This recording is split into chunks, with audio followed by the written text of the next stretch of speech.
Entrepreneur Mark Cuban never calls time out. I always look at business as a sport. In football, you play 60 minutes. Basketball, you play 48 minutes. In business, it's 24/7/365, and the whole world's trying to kick your ass. I will never forget talking to Mark about, where are you going with this broadcast thing? And he goes, I'm going to the BBC, Billionaire Boys Club. Mark Cuban parlayed his passion for Indiana basketball into a company worth $5.7 billion. The day that Broadcast.com was sold to Yahoo, I think a lot of folks felt like we had hit the lottery twice. Over the last 20 years, I've always been about what's new, what's next, and how am I getting there first. The unorthodox entrepreneur has disrupted every business he touched. He said, we got to blow this up. This is not what I want. Rip everything out and start again. He's been slammed, eliminated, Mark Cuban, serious, and investigated. Mark Cuban ordered to appear before the SEC. But almost always comes out on top. He is smart, being one of the smartest people. But he also, you could make the argument, was one of the luckiest people in the age of the internet. Somebody has got to be the luckiest person in the world. Somebody's got to be, right? It's you. And I'm just glad it's me,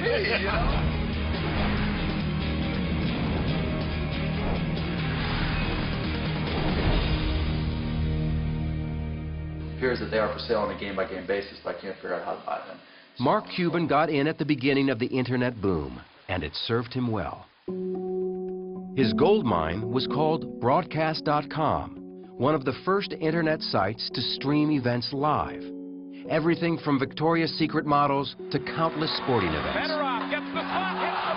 We were the first ones to scale internet broadcasting, to take 500 radio stations and broadcast them on the internet, 100 television stations, earnings calls, product launches, college football games, deals with the NHL, Major League Baseball. I mean, we had really become a broadcast network on the internet. The fiercely independent entrepreneur has blazed a trail into TV, movies, NBA ownership, and he even stars on a TV show, though he declined to participate in this one. Mark has been an entrepreneur from the moment the word was invented, before it meant drug dealer. Mark Cuban was born in Pittsburgh, Pennsylvania, and grew up in a suburb called Mount Lebanon. From the get-go, Cuban was a moneymaker, selling trash bags, newspapers, and even postage stamps. I started a stamp company. I started with a quarter and bought a stamp and left with $50, thinking, hey, if I could do this, I could do anything. By the time he was 16, he had already built a reputation. Brian Cuban is his younger brother. I remember Mark being given $5,000 by one of our neighbors to go buy stamps in New York with my father. He was always the entrepreneur at stamp shows. But that just shows you, at that age, what people thought of his ability to make money. That skill only grew at Indiana University. The tireless business major taught disco, started a chain letter, and decided to run a bar if he could come up with $15,000.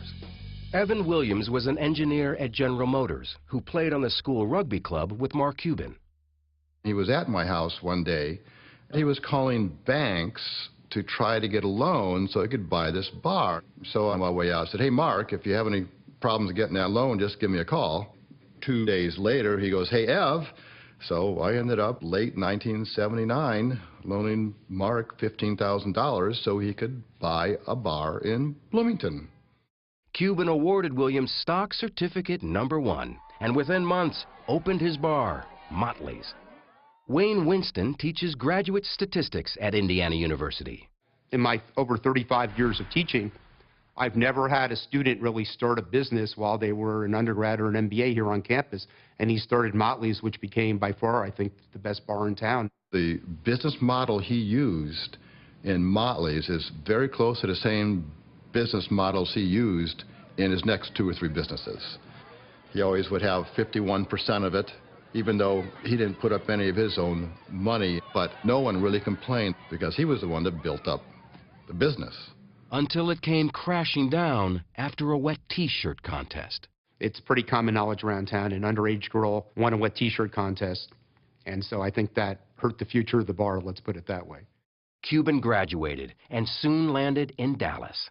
Within a year, the born entrepreneur launched Micro Solutions, providing software, hardware, and training to businesses at the dawn of the PC revolution. It was a family affair. Mark goes, you come work for me. So I said, fine. So my first day at work, I'm a big lawyer. I show up in my suit and tie. And he goes, why are you wearing that? Well, coming to work for you at Micro Solutions. He goes, no, go home and change, put on your crappy clothes and your jeans. You're in the stock room. Mark doesn't give you anything. You have to learn it and earn it. Mark Cuban learned the computer business fast, and in 7 years sold his company to CompuServe for $6 million. And I retired. And you retired. And what did you do with that money, your biggest purchase? My biggest purchase, I bought a lifetime pass on American Airlines, and I had one mission in mind. I wanted to be able to go to as many countries around the world as I could and get drunk with as many people as I possibly could, and I was so good at it.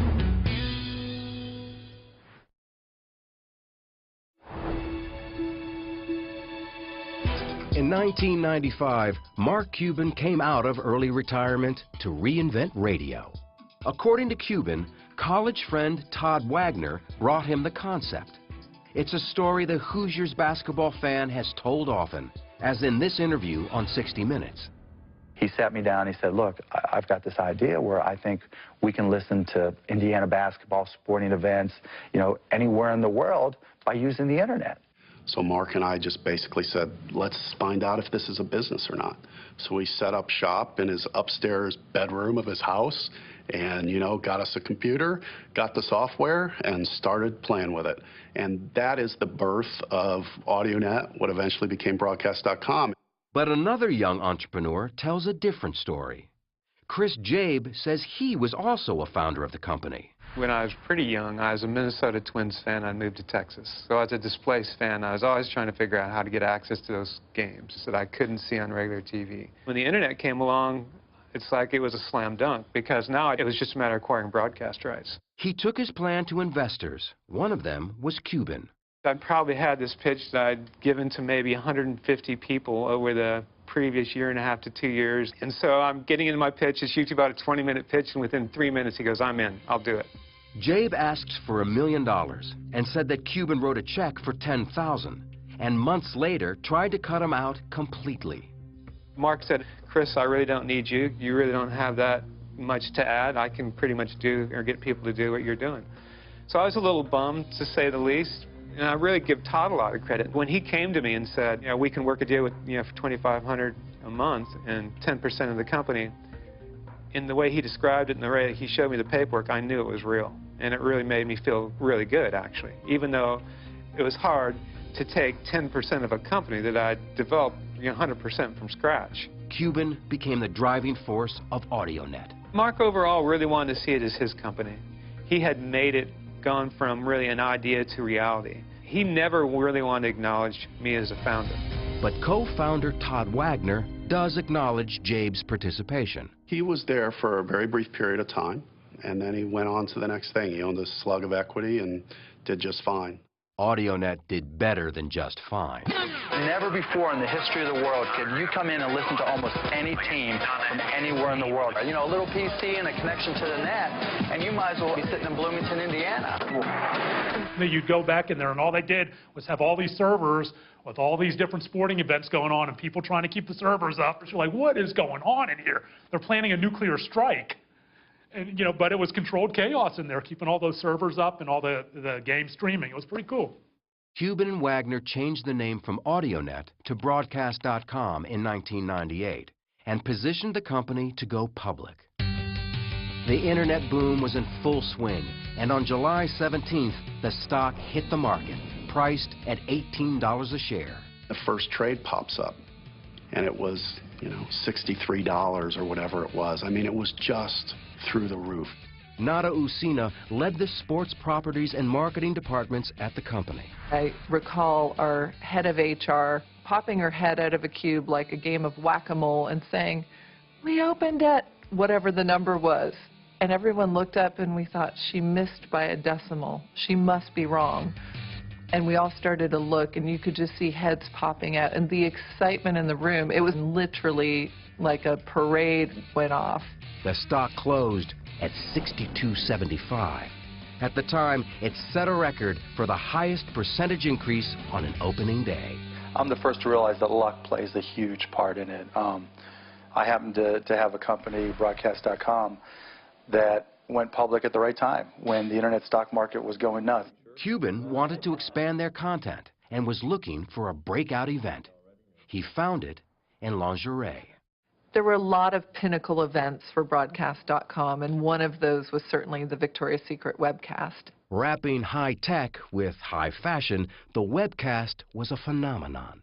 Millions of people tuned in, and it became the largest viewed event ever on the web. We like to position it as the first sold-out event on the internet. It helped to cement us as the go-to place if you wanted to do something multimedia on the internet.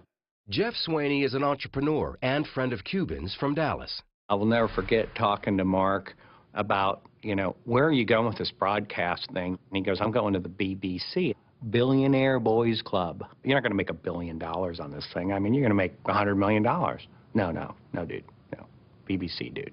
That's what I'm doing. In pursuit of that billion, Cuban and Wagner led the charge straight to the executive offices of Yahoo. I remember Mark and I going into the conference room and basically just saying, look, we're where you guys need to be. So you're either going to have to compete with us or you're going to have to buy us because we are big players in where we think the internet's going to go. Yahoo felt the breath of competition, according to Paul Sappho, a leading technology forecaster. It's a moment where there's a sense of the rise of the machines. Algorithms in the form of Google are really taking over the search space. And it's beginning to dawn on people that, in fact, there is a lot of volatility in customer loyalty around places you visit on the web. I can remember going to Yahoo, and you could just feel the anxiety at the company of how do we bulk up our technology side. Looking for an answer, in April 1999, Yahoo grabbed broadcast.com for a staggering sum, $5.7 billion in stock. The deal secured Cuban's membership in that billionaires club. I think a lot of folks felt like we had hit the lottery twice. You had this tremendous IPO, and to top it off, one of the great companies in Silicon Valley, Yahoo, comes in and acquires this little old company that was set up in Deep Ellum, Dallas, Texas. It couldn't have been, frankly, scripted any better. But not scripted all that well for Yahoo. It is so easy to quarterback this thing, and as people say, it's one of the stupidest moves in the history of the internet. But there was so much stupidity in that period. It was like a single note in a vast symphony of stupidity. Yahoo struggled with their new acquisition. It's pretty simple to see what happened if you were on the inside. You had a $5 billion acquisition handed to a number of NBAs who had never actually integrated anything before. Yahoo really took a pounding. They took their eye off the ball of search, which opened the door for Google, who smoked them. Within months of the buyout, Cuban protected his stock by buying puts and calls against his interest and began to cash out, buying a 24,000 square foot mansion and a $41 million jet. But his next purchase would be the billionaire's prized possession.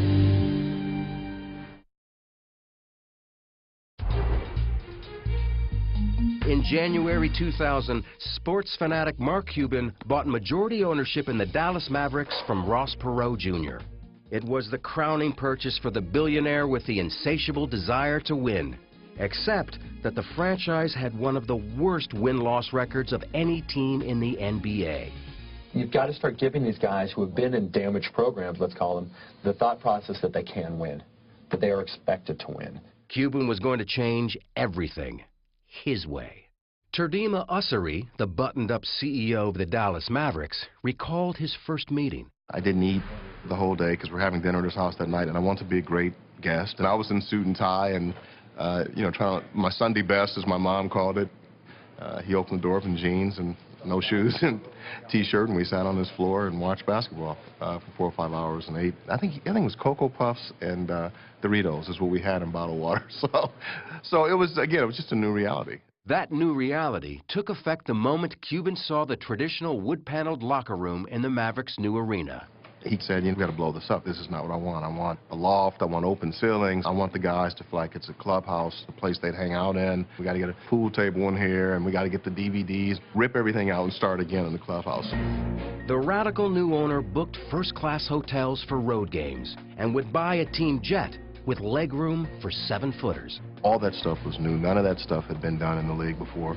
Nor had an owner worn a Mavs Fan for Life t-shirt, or put his email address on the Jumbotron, or broken custom by ditching the skybox for courtside seats and yelling at the referees. No! NBA control at the timeout! NBA control at the timeout! Mark has had plenty that's gotten him in trouble.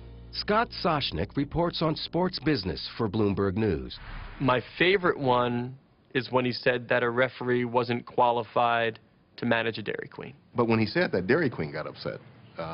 They wanted Mark to know that their managers are highly trained, highly skilled folks. And so the guy challenged Mark to come down and serve ice cream and to see how difficult it really was. There were probably 6 helicopters hovering above this poor Dairy Queen. There were probably 3,000 people outside, and he was there dishing out ice cream. He's a very, very smart marketing guy, and if he can turn a negative into a positive, he will. But Cuban's courtside criticism was a negative for David Stern, the longtime commissioner of the NBA. I think Mark was very impatient when he first became an owner because he strives for perfection. And he expressed his views in that regard. It wasn't a constructive enterprise to publicly criticize our officials, and it's prohibited by our rules. Those rules resulted in Cuban's first fine of $5,000, followed by fines of $15,000, $25,000, $250,000, $100,000, $10,000, and $100,000 again, all in his first full season as an owner. My job is to stand up for my guys, and if I think something's wrong, I'm going to do something about it. Reporter John Swartz followed Cuban's career for 13 years. That connects with people. You don't see that among many billionaires. They think they have to act a certain way. I don't think he cares. I think he honestly just could give a damn what anyone thinks about him. Cuban's hands-on involvement brought immediate success. Attendance shot up more than 35%. The estimated team value leapt $50 million. And the Mavericks went to the playoffs in 2001 for the first time in over 10 years. Be the luckiest person in the world. Somebody's got to be, right? It's you. And I'm just glad it's me, you know?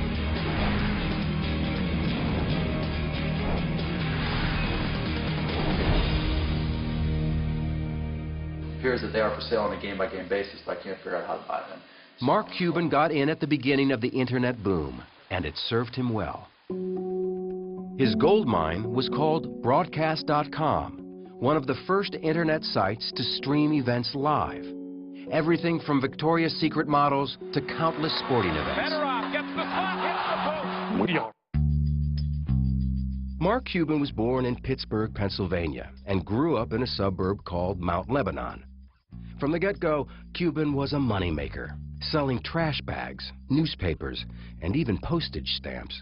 I started a stamp company. I started with a quarter and bought a stamp and left with $50, thinking, hey, if I could do this, I could do anything. By the time he was 16, he had already built a reputation.